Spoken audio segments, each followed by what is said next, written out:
Good afternoon, learners. My name is Atrey Sinha. I am Academic Officer English from National Institute of Open Schooling. Today we will read the lesson The Little Girl, which is included in our Secondary English Course 202 as lesson 18. Before starting the lesson, let us have a look at the learning outcomes that are expected from this lesson. So, first of all, after completing the lesson, the learner will be able to describe the kinds of relationship between Kezia and her parents, and we will also be able to comment on Kezia's father's attitude towards her and analyze its impact on Kezia's personality. And the learner analyzes their own relationship with their parents in terms of mutual communication and expectations. Then the learner will also be able to suggest ways to promote a healthy relationship between parents and children. And then the learner could write short and consistent paragraphs, use simple past tense and improve their vocabulary. So, that is all about the learning outcomes of this lesson. Now, moving on to the author, and the name of the author of this short story named The Little Girl is Katherine Mansfield. Katherine Mansfield was born in Wellington, New Zealand in 1888, and she was a leading modernist short story writer, and she is known for capturing human emotions and relationships with sensitivity. And her notable works are The Garden Party, Bliss, The Doll's House, The Fly is one of her most popular short story. And her writing is very simple and very much realistic, and she mostly focuses on family, childhood and social issues. Now, moving on to the story directly, let us read it first. The story opens with, "To the little girl, he was a figure to be feared and avoided. Every morning before going to work, he came into her room and gave her a casual kiss, to which she responded with, 'Goodbye, father.' And oh, the glad sense of relief when she heard the noise of the carriage growing fainter and fainter down the long road." So, the opening paragraph goes like that. This is and we came to know that this is a story about a daughter and a father, and the daughter is a very little girl and very much in her childhood the story is going on, and she is mostly feared of her father. Now, if the story if we analyze the story, then it will goes like that to the little girl, her father was a person to be feared and avoided. So, for Kezia, who is the protagonist of this story, her father was not someone she felt close to or feel comfortable. She saw him as a strict, frightening person. Instead of running to him with love, she tried to stay away from him as much as possible, and that is very much odd for most of us, right? Now, every morning before going to work, he would come to her room and give her a casual kiss. Kezia only replied softly, "Goodbye, father." So, her father did show a routine gesture of affection, giving her a quick kiss before leaving for work, but it was casual, meaning it lacked warmth or real feeling. It was more of a habit than true affection or true love. Kezia only replied politely with "Goodbye, father," without any excitement or happiness or without any kind of feelings. And oh, the glad sense of relief when she heard the noise of the carriage growing fainter and fainter down the long road. So, when Kezia heard the sound of her father's carriage going away, moving far, she felt very happy and relieved. The phrase "growing fainter and fainter" means that the sound was slowly disappearing as the carriage moved farther. And this shows that Kezia was more comfortable when her father was not at home. She could relax only after he left. Now moving on to the next paragraph. In the evening, when he came home, she stood near the staircase and heard his loud voice in the hall. Bring my tea into the drawing room. Hasn't the paper come yet? Mother, go and see if my paper's out there and bring me my slippers. So we can see that Kezia's father has somehow some authoritative tone. So in the evening when he came home, Kezia stood near the staircase and heard his father's loud voice in the hall. Bring my tea into the drawing room. Hasn't the paper come yet? Mother, go and see if my paper's out there or bring me my slippers. So when Kezia's father returned from work in the evening, Kezia didn't rush to greet him. So in the evening when he came home, she stood near the staircase and heard his loud voice in the hall. So instead she stood quietly near the staircase just listening, and his voice was loud and commanding, somewhat authoritative, which already made her nervous. Now what did the father say? That bring my tea into the drawing room. He is actually ordering, bring my tea into the drawing room. Hasn't the paper come yet? Mother, go and see if my paper's out there and bring me my slippers. So as soon as the father arrived, the father began giving orders. He asked for his tea in the drawing room, he wanted his newspaper and told her mother to check it, and also asked her mother to bring his slippers. This shows his bossy and strict nature. Instead of speaking with kindness, instead of speaking with some affection, he treated the family like people who had to serve him. He is the boss, he is the master, and all the family members in his family are his servant. Something like that attitude and notion is he possesses. Now moving on to the next paragraph. Kezia, mother would call her. If you are a good girl, you can come down and take off father's boots. Slowly the girl would slip down the stairs, more slowly still, across the hall and push open the drawing room. So Kezia, who was standing near the staircase, she was called by her mother. Kezia, mother would call her. If you are a good girl, you can come down and take off father's boots. Slowly the girl would slip down the stairs, more slowly still, across the hall and push open the drawing room door. So Kezia's mother asked her to come downstairs to help her father, and the task was to remove her father's boots after his work day. If you are a good girl, you can come down and take off father's boots. Notice that the mother is mentioning that if you are a good girl.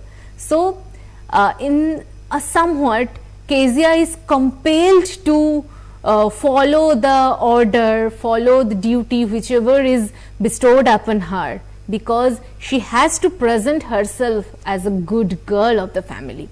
So if you are a good girl, you can come down and take off father's boots. So Kezia's mother asked her to come downstairs to help her fathers, and how to help her fathers? To remove her father's boots after the day. Now mother shows that obedience was considered the main quality of a good child in that family, but however, slowly the girl would slip down the stairs, more slowly still, across the hall and push open the drawing room door. But Kezia walked very slowly down the stairs because she was nervous. She feared, she's scared, she's afraid of her father. She walked even more slowly across the hall. Her fear was making her delay the moment of facing her father. Finally, she pushed open the drawing room door where her father was waiting. The slow movement shows how much she dreaded the interaction, how much she tried to avoid the communication, avoid to be present at in front of her father. Moving on, by that time he had his spectacles on and looked at her over them in a way that was terrifying to the little girl. So by the time when Kezia entered the room, the drawing room, her father was already wearing his spectacles, his glasses. He looked at her from above his spectacles, through his spectacles, a sharp, serious look. To Kezia, this gaze was scary and intimidating. Instead of feeling loved, she felt frightened actually. Then, well, Kezia, hurry up and pull off these boots and take them outside. Have you been a good girl today? I don't know, father. You didn't know? If you stutter like that, mother will have to take you to the doctor. So, as Kezia came to help his father to take off these boots, what did her father say? Well, Kezia, hurry up and pull off these boots and take them outside. Have you been a good girl today? So her father immediately gave her instruction that she had to remove his boots and carry them away. He also asked her, have you been a good girl today? So this question sounds like he was testing or judging her behavior, but not in a friendly way, but in a strict tone. And judging, testing could never be in a friendly way. It is always to be in a strict manner. And what was the response of Kezia? I didn't know, father. So Kezia stammered while replying. She said, I don't know, father. So she doesn't know whether she was a good girl throughout the day or not. The stutter shows how nervous she is. She normally didn't stammer with others, but in her father's presence, fear made it difficult to speak probably. You didn't know? If you stutter like that, mother will have to take you to the doctor. So when Kezia stammered and said, I didn't know, her father repeated her words, mocking her words, and he didn't try to understand that she was nervous because of him. Instead, he treated her stammering as a problem to be fixed medically, saying her mother would have to take her to the doctor, as if it is not due to fear, it is not due to nervousness, it is a biological problem. This shows that her father was strict and intensive. He could not see that her speech issue came from fear, not illness. Moving on. She never started with other people, had quite given it up, but only with father, because then she was trying so hard to say the words properly. So, Kezia didn't stammer when talking to other people. In fact, she had already overcome the habit. But whenever she spoke to her father, she stuttered again. The reason? She was so nervous and eager to speak correctly in front of him that her fear made her speech hoarse. When sometimes it happens to us also, that if we try to present ourselves in a proper manner, in the most perfect manner, at that time something happens and most of the errors in her life done at that time. And probably the same thing happens with Kezia as well, because she was very much nervous and tried to present herself as smart, but due to fear made her speech hoarse. So unfortunately she was scolded by her father. And moving on to the next paragraph. What's the matter? What are you looking so wretched about? Mother, I wish you teach this child not to appear on the brink of suicide. Here, Kezia, carry my teacup back to the table carefully. So, again, the father is continuing his order to the to the little girl, "What's the matter? What are you looking so wretched about? Mother, I wish you would teach this child not to appear on the brink of suicide." So her father noticed that she looked sad and frightened. Wretched means very unhappy and miserable. Instead of comforting her, he spoke harshly and exaggerated by saying that she looked like she was on the brink of suicide, meaning she is extremely sad and very much depressed, something like that. This shows his intense insensitivity. He didn't realize that his own strictness was the reason of her sadness. Moreover, he never tries to find out the reason of her depression if she is depressed. But as a father, he must find out why he is so depressed. But no, he is a very strict father. "Here, Kezia, carry my teacup back to the table carefully." Finally, he gave her another order to take his teacup back. Again, instead of showing love, he treated Kezia, her own daughter, like a servant who had to obey instructions. Even in small things, his tone was so strict and so demanding. And that is so much strict and demanding that it ought to be very much fearful for the little girl. He was so big, his hand and his neck, especially his mouth, when he yawned. Thinking about him alone was like thinking about a giant. So, in the imagination of Kezia, she is comparing her father like a giant. So, he was so big, his hand and his neck, especially his mouth, when he yawned. So, to the little girl, her father's physical appearance looked huge and frightening. His big hands, strong neck and wide mouth, especially when he yawned, made him look even scarier. Now, since Kezia was a small child, his size added to her fear. Thinking about him alone was like thinking about a giant. So, whenever Kezia thought of her father, she imagined him as a giant, huge, powerful and intimidating. Now, this shows how distant and frightening he seemed to her, instead of being warm and loving like other fathers. On Sunday afternoons, grandmother sent her down to the drawing room to have a nice talk with father and mother.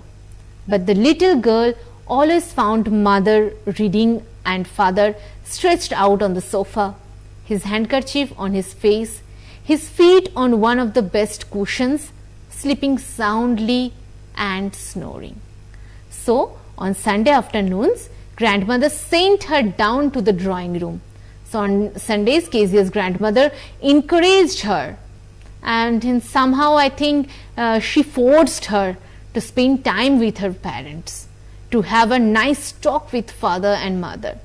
She wanted Kezia to talk with them in a friendly way to build a better bond. But the little girl always found mother reading and father stretched out on the sofa, his handkerchief on his face, his feet on one of the best cushions, sleeping soundly and snoring. So, whenever Kezia went, her mother was busy reading and not paying attention to her. This is one side. And her father was lying on the sofa, covering his face with a handkerchief and using the cushion for comfort and sleeping deeply while snoring. This shows that her parents didn't really make time for her. They are totally indifferent. And if they have to build some clear bond, some friendly bond between these two generations, then it must be from the side, it must be initiated from the side of the parents, because the girl is so little, so minor. But whatever the practical, whatever the reality says, the reality for Kezia is that her father was seemingly indifferent to her. Now, moving on, she sat on a stool, gravely watched him until he woke and stretched, and asked the time, then looked at her. "Don't stare so, Kezia. You look like a little brown owl." So Kezia quietly sat on a small stool, watching her father while he slept. So Catherine Mansfield has written that she sat on a stool, gravely watched him until he woke and stretched, and asked the time, then looked at her. So when he woke up, when the father woke up and stretched, the first thing he did was ask for the time. Only after that did he notice Kezia. "Don't stare so, Kezia. You look like a little brown owl." Instead of smiling at her or speaking kindly, her father scolded her for staring. He compared her to a little brown owl, which was not affectionate but insulting. This hurt Kezia's feelings and made her feel even more unwanted. So that's about the part 1 of the story. So in this part, we have come to know about the relationship between Kezia and her father and how Kezia is affected. And we have found out what Kezia's father expects from her and how she responds to it. The expression "to be feared and avoided" indicates that she was afraid of her father. He would always give her instructions or orders, but never made an effort to know what she expected from him. And she wanted his love and company. Kezia wanted that, wanted the company, wanted to spend quality times, but he only wanted her to be obedient, disciplined, organized, and a perfect person. He expected her to accept the things as they are and not to question anything. As a result, she couldn't build up self-confidence and didn't feel free to talk. If she tried to talk, she would end up stuttering. Her father never tried to find out what was going wrong on in her life. He never gave her time to open her mind to him. So this is all about the part 1 of the story. We will continue the part 2 of the story and the rest of the story after a short break.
जीवन ये प्रकाशित करने, राहों को आलोकित करने, हम अपना दीपक स्वयं बने, हम अपना रास्ता स्वयं चुने, हम अपना दीपक स्वयं बने, हम अपना रास्ता स्वयं चुने। जीवन ये प्रकाशित करने, राहों को आलोकित करने,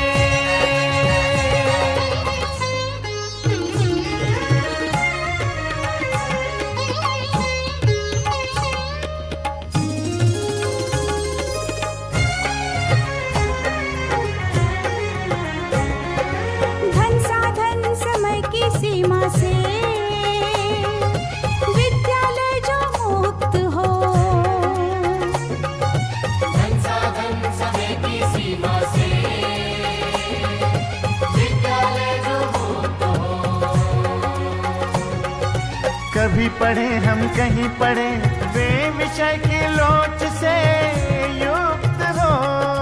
कभी पढ़े हम कहीं पढ़े वे विषय की लोच से युक्त हो। मित्रों हम उठे और जागे, मंजिल आने की ध्वनि सुने हम, अपना जीवन स्वयं बने हम, अपना रास्ता स्वयं चुने। जीवन ये प्रकाशित करने, राहों को आलोकित करने।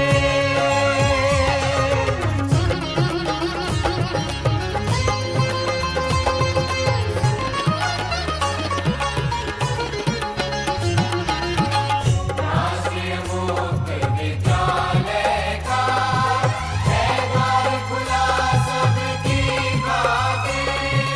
शिक्षा परीक्षा का अवसर एक बार ही क्यों मिलता फिर। शिक्षा और परीक्षा का अवसर एक बार ही क्यों मिलता फिर दुनिया में इसके केंद्र बात।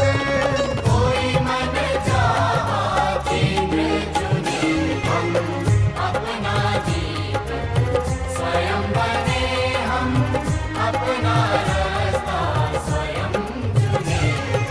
कोई मन चाहा केंद्र चुने हम, स्वयं बने हम,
We were reading The Little Girl by Catherine Mansfield.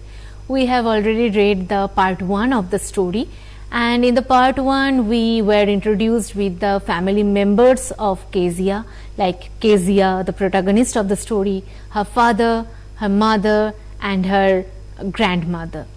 Now we have seen that the relationship between Kezia and her parents were not so much of affection. So her parents are seemingly indifferent to her, and her father has a somewhat authoritative tone, and somehow her grandmother is somewhat affectionate to her, and she encourages Kezia to build a good relationship with her parents, but however this couldn't be work out.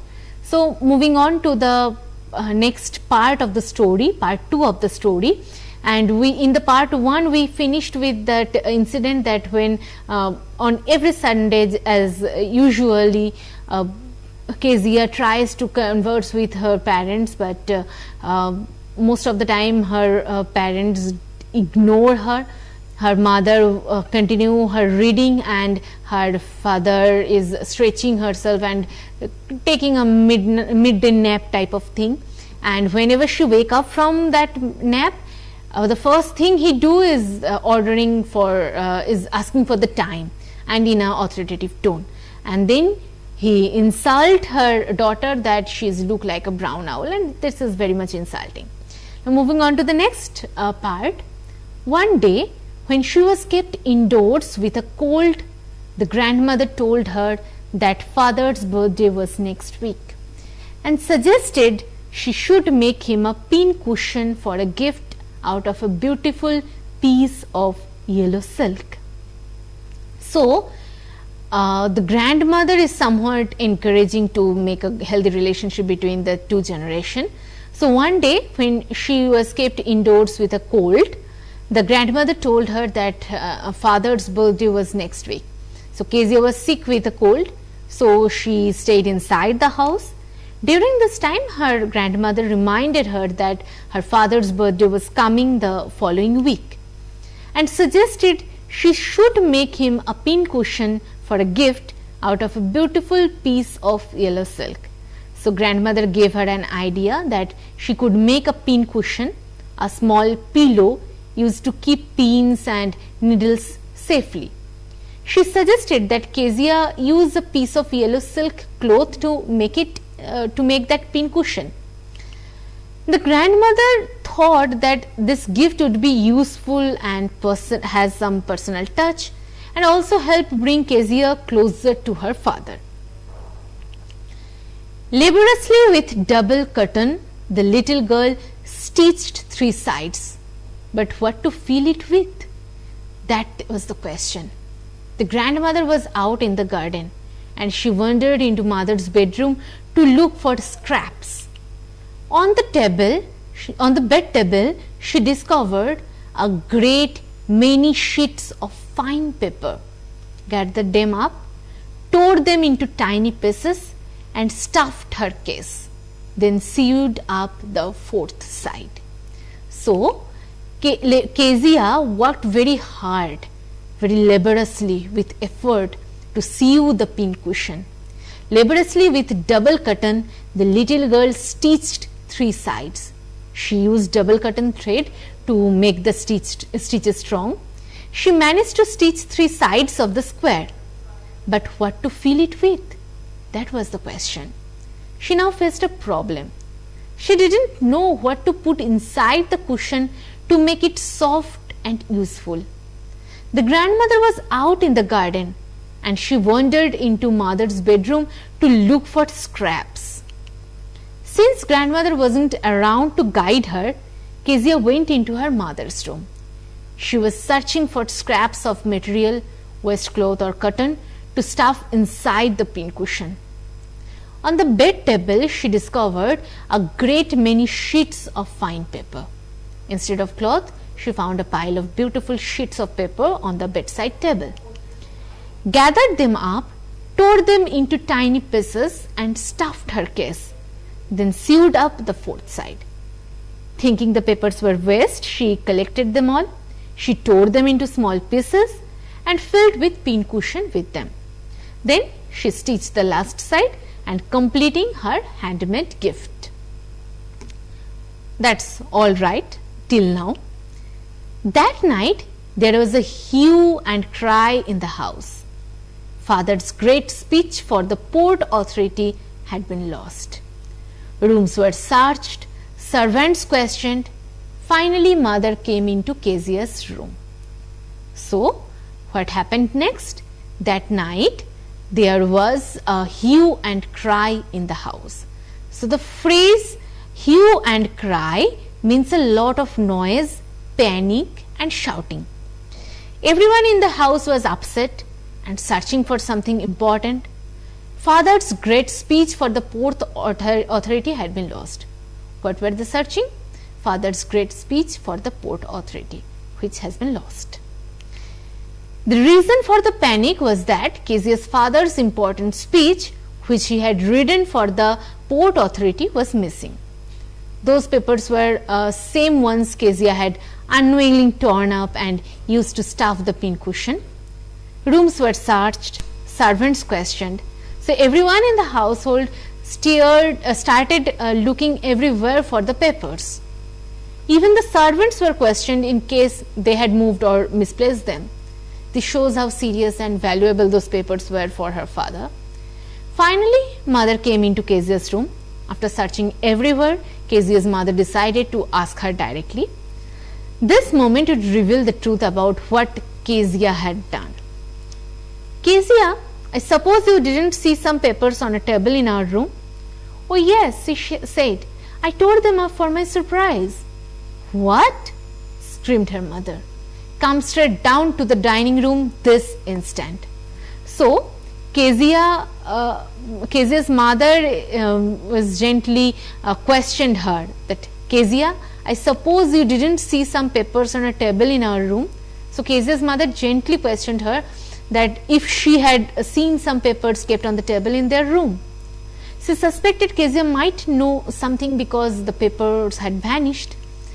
Oh yes, she said, I told them off for my surprise. So innocently, Kezia admitted the truth. She told her mother that she had torn the papers into pieces to use them for stuffing the pin cushion she was making as a surprise gift for her father's birthday. Kezia didn't realize how important those papers were. She's a little girl, right? What? Screamed mother. Come straight down to the dining room this instant. So her mother was shocked and furious when she heard this. She shouted at Kezia and ordered her to immediately come down to face her father in the dining room. This shows the seriousness of the situation, right? Now, and she was dragged down to where father was pacing to and fro, hand behind his back. Well, he said sharply, mother explained. So, Kezia was dragged down to where father was pacing to and fro, hand behind his back. So, Kezia's mother took her downstairs to the dining room where her father was walking back and forth angrily with his hands behind his back. This showed how furious and tense he was about losing the important papers. Well, he said sharply. Father spoke in a harsh and demanding tone, wanting to know what had happened. Well, she said sharply. Then the mother explained everything, and that means whatever she had heard from Kezia, she told everything to the father. He stopped and stared at the child. Did you do that? No, no, she whispered. Mother, go up to her room and fetch down the damned things that the child's put to bed this instant. So, on hearing this, father stopped pacing and looked directly at Kezia with anger and disbelief. He stopped and stared at the child. Did you do that? The father asked Kezia directly if she had torn the papers. His tone was harsh, making Kezia even more frightened. No, no, she whispered. Out of fear, Kezia stammered and tried to deny it, whispering no. She was too scared to explain that she had only wanted to make him a gift. Mother, go up to her room and fetch down the damned thing. See that the child's put to bed this instant. Without listening further, father ordered the mother to bring down the pincushion, the damned thing. He also ordered that Kezia be sent straight to bed. This shows how angry and unforgiving he was at that moment. Crying too much to explain, she lay in the shadowed room watching the evening light make a sad little pattern on the floor. Then father came into the room with a ruler in his hands. I am going to beat you for this, he said. So, crying too much to explain, she lay in the shadowed room. So, Kezia was crying so much that she couldn't even explain the truth about her gift. She lay in the shadowed room watching the evening light make a sad little pattern on the floor. She lay in her room, which was dimly lit with shadows, and the evening light on the floor looked sad to her, matching her inner feelings of misery. Then father came into the room with a ruler in his hands. After some time, her father entered her room. He was holding a ruler, which meant he intended to punish her physically. I am going to beat you for this, he said. Her father told her clearly that he was going to punish her for tearing up the important papers. He believed that punishment was the right way to teach her discipline. Oh no, no, she screamed, hiding under the bedclothes. He pulled them aside. Sit up, he ordered, and hold out your hands. You must be taught once and for all not to touch what doesn't belong to you. So, oh no, no, she screamed, hiding under the bedclothes. Terrified, Kezia screamed and tried to hide under her blanket to protect herself. She desperately wanted to escape the beating. He pulled them aside. Her father pulled away the blanket, forcing her to come out from her hiding place. Sit up, he ordered, and hold out your hands. You must be taught once and for all not to touch what doesn't belong to you. Father gave her strict instructions to sit up and stretch out her hands. He said he would teach her a lesson, that she must never touch or take things that don't belong to her. His way of teaching was through physical punishment, not through gentle explanation. But it was for your birthday. Down came the ruler on her little pink palms. Hours later, when the grandmother had wrapped her in a shawl and rocked her in the rocking chair, the child clung to her soft body. So, Kezia tries to say that it was for your birthday. While crying, Kezia tried to explain to her father that she had made the pincushion as a gift for his birthday, but it was for your birthday. She stammered because she was nervous and afraid. This shows her innocence, her acts out of love and not carelessness. Then down came the ruler on her little pink palms. Instead of listening to her explanation, her father stuck her hands with the ruler. Her little pink palms emphasized that she was just a small, delicate child, making the punishment seem even harsher. Hours later, when the grandmother had wrapped her in a shawl and rocked her in the rocking chair, the child clung to her soft body. After the punishment, Kezia's grandmother comforted her. She wrapped Kezia in a shawl, held her in her arms and rocked her gently in a chair. Kezia held on tightly to her grandmother because she was the only source of love, safety and comfort in the house for her. What did God make fathers for? She sobbed. Here's a clean hanky, darling. Blow your nose. Go to sleep, pet. You will forget all about it in the morning. I tried to explain to father, but he was too upset to listen tonight. So, Kezia is very much upset and she sobbed. What did God make fathers for? Crying bitterly, Kezia asked her grandmother why God created fathers at all. This shows her confusion and pain.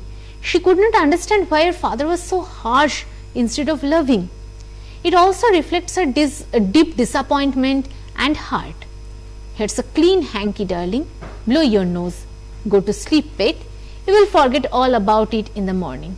Her grandmother gave her a clean handkerchief and lovingly asked her to wipe her tears. She comforted Kezia, calling her darling and pet, which are words of affection. She told Kezia to sleep, assuring her that the pain would fade away by morning. I tried to explain to father, but he was too upset to listen tonight. Grandmother had tried to tell the father the truth, that Kezia only wanted to make a birthday gift.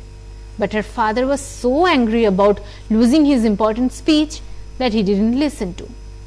This shows how anger closed his ears to understanding, making the punishment unfair.